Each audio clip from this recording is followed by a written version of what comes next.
Look at this wooden scooter. It looks like something straight out of the Stone Age or a Flintstones episode. But this is not a toy. This thing can carry up to a ton of stuff, basically enough to replace a whole truck. Here's the weird part. It's almost entirely made of wood, and yet it works. In fact, this scooter basically runs the entire economy of a city. So how did that happen? Why did people try to ban it despite its importance? And how does it handle so much weight? In this video, I'm gonna try to figure all this out. I promise, it's gonna be really interesting, so don't forget to subscribe. This scooter is called a chukudu. The name actually comes from the sound it makes when it's rolling down the road. And if you look at it closely, it looks really weird. People use it to haul all kinds of crazy stuff like logs, cement, coal, food, and sometimes hundreds of kilos in one go. Some models can hold up to 800 to 1,000 kilograms. That's like loading 10 bags of cement onto one scooter, or hauling logs so big that one person couldn't even budge them. Sometimes two people ride a single chukudu, along with their cargo. There are thousands of these things in the city of Goma, in the Democratic Republic of Congo. And the strangest part? Almost nowhere else in the world uses anything like this. It was invented here and basically never spread anywhere else. But why? Goma's roads are tough, really tough. They're covered in hardened volcanic lava, bumpy and rough, brutal for regular vehicles. Gas is expensive, and cars break down all the time. On top of that, the city sits in the mountains.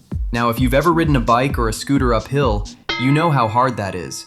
So how do chukudu drivers manage to haul all that weight up the slopes? Even without cargo, that's tough. And here you've got wood, tiny wheels, zero engine. So what's the secret? Here's the thing. Chukudus are almost never used to go up. They're used to go down. The city is in the mountains. Resources like food, firewood, and coal are stored up in the higher areas. They need to get down into the city, so most of the cargo travels downhill. Drivers walk up first, pushing the empty chukudu. Sometimes they do this several times a day, and it's not easy. Even empty, this thing already weighs like tens of kilos.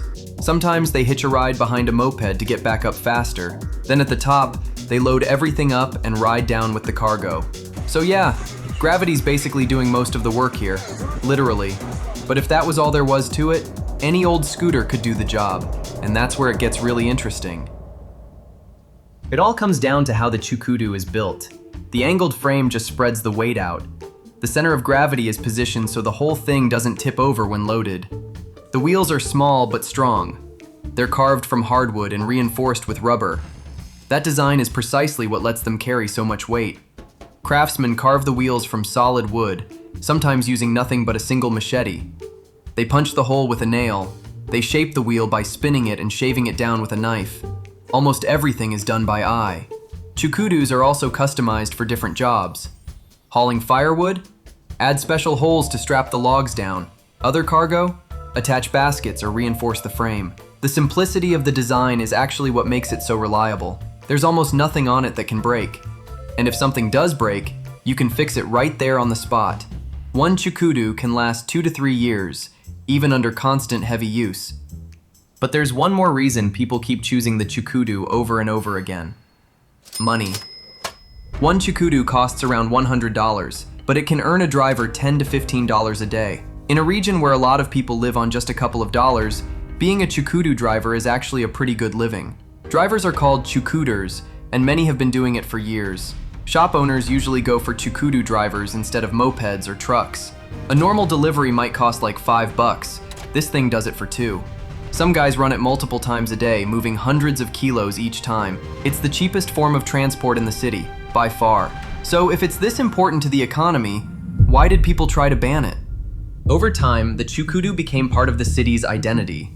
Craftsmen started passing the skill down through generations. There are now huge numbers of drivers. There are even competitions. International organizations even started organizing chukudu races. The winner could take home a brand new one. A statue of a chukudu was built right in the center of the city. But here's the problem. These things are heavy, and on a downhill run, they pick up serious speed.